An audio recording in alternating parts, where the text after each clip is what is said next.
BJP சங்கி கூதியானுங்களே, உங்களுக்கு தான் அந்த பதிவு இம்மட்டூண்டு காக்கா ஆகி போனதுக்காடா இவ்வளவு பெரிய கலவரன்ற மாதிரி. ஏண்டா அதம்மா துண்டு விளக்கு அதை இத்தனை நாளா உங்க வீட்லயே ஏத்திட்டு இருந்தீங்க, வீட்லயே ஏத்திருக்கலாம். அடுத்தவங்க சூத்துல தான் போய் ஏத்தோம்னா எப்படிதான் விடுவாங்க? ஏண்டா இது ஜிஎஸ்டி ஏத்திட்டே போறாங்க, அதுக்கு ஒரு நாயும் வாய்ப்புண்டே திறக்கல. மெட்ரோ கேன்சல் பண்ணாங்க, அதுக்கும் ஒரு நாயும் வாய்ப்புண்டே திறக்கல. பல ஸ்கீமுக்கு ஃபண்டை கட் பண்ணிட்டாங்க, அதுக்கு ஒரு நாயும் மதிச்சு ஒரு வார்த்தை கூட கேட்கல.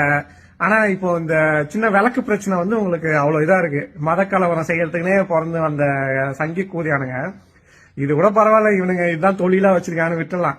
ஆனா இந்த மிடில் இருக்காங்க இல்லையா, இந்த கூதியானுங்க என்ன பிரச்சனைனே தெரியல. ஒருத்தன் சொல்றான் விளக்கு தானே கேக்குறாங்க ஏத்திட்டு போட்டுமே அப்படிங்கிறான். டேய் பைத்தியக்காரங்களா, போய் படிங்கடா, தெரிஞ்சுக்கோடா என்ன நடக்குதுன்னு நாட்டுல.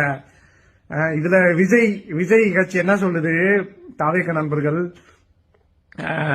இது வந்து டிஎம்கே செய்யற சதியம் இந்த இடத்துல. வாயில அசிங்கமா வருது. தற்கூரின்றதை நிரூபிச்சிட்டே இருக்கானுங்க எல்லா இடத்துலயுமே.